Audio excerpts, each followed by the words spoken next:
Welcome বন্ধুরা। আজকে আমি এই কলমি শাকটাকে বাজার থেকে এনে এই যে ধুয়ে নিয়েছি, এটাকে আমি কাটবো। আজকে আমার মেনুতে কলমি শাক ভাজা আছে, সেই জন্য এটাকে আমি প্রথমে কেটে ফেলবো। কলমি শাকটা যত কুচি করে কাটা যাবে তত ভালো লাগবে খেতে।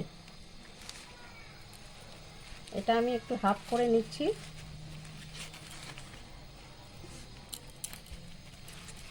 দেখুন, এইভাবে কাটতে হবে কুচি করে একদম।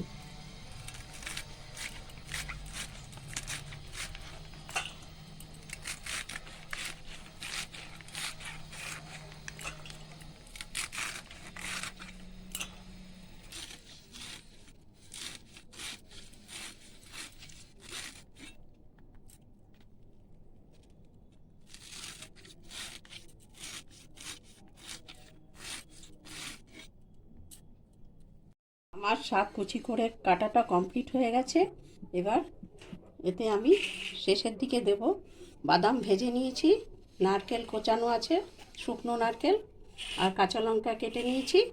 আর ফোড়ন দেবো কালো জিরে, তেজপাতা আর শুকনো লঙ্কা। আমি তো প্রথমে গ্যাসে সরষের তেল দিয়ে দিলাম, কড়াইতে সরষের তেল দিয়ে দিলাম। এতে আমি একটু নারকেলটা একটু ভেজে উঠিয়ে নেব।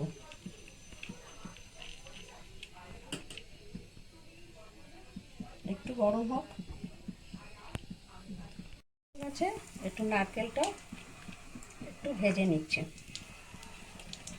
কাঁচা নারকেল না শুকনো নারকেল, তবুও একটু ভেজে নিলে এটা অম্বল হবে না।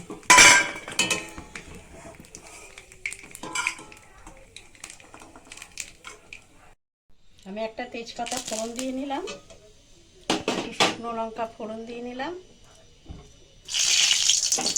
আর কালো জিরে দিয়ে দিলাম।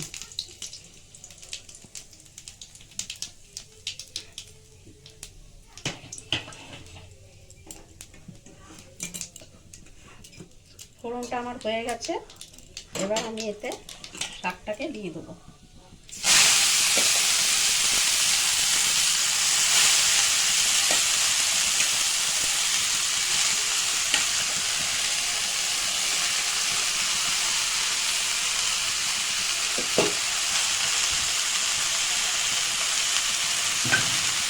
কাঁচা লঙ্কাটা, চেরা কাঁচা লঙ্কাটা একবারে দিয়ে দিলাম।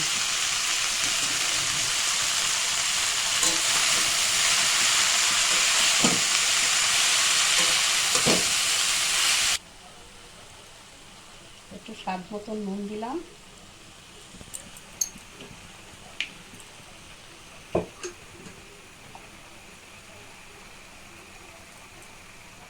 একটু পরিমাণ মতন হলুদ দিলাম।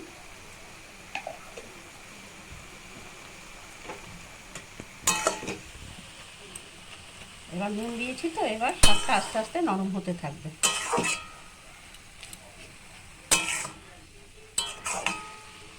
এটা আমি একটু ঢাকা দিয়ে রাখবো।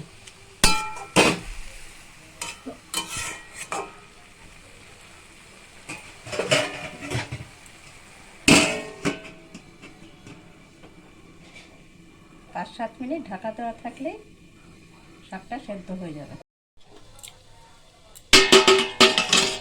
ঢাকনাটা আমি খুলে ফেললাম। শাকটা আমার হয়ে এসেছে। এবার এতে আমি নারকেলটা ভেজে রেখেছিলাম সেটা দিয়ে দিলাম।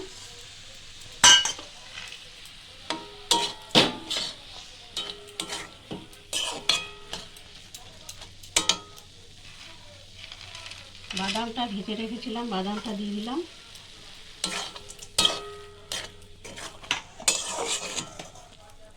আমার কলমির শাক রান্না করা কমপ্লিট, খালি একটু মিষ্টি গাল দেওয়া বাকি আছে।